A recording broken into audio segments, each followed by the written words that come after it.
The Shahadat, martyrdom, of Imam Hussain, the grandson of Prophet Muhammad, is a deeply significant event in Islamic history, particularly for Shia Muslims.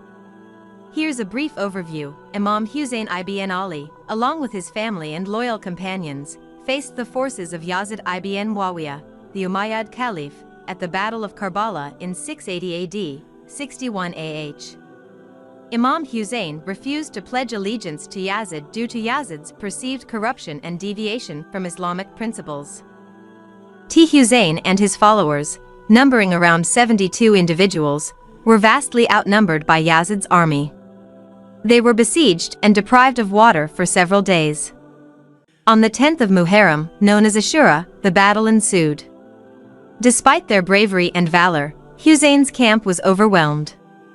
Hussain himself was martyred, brutally killed while standing for justice and truth. The tragedy of Karbala had profound implications for the Muslim community. It became a symbol of resistance against tyranny and injustice.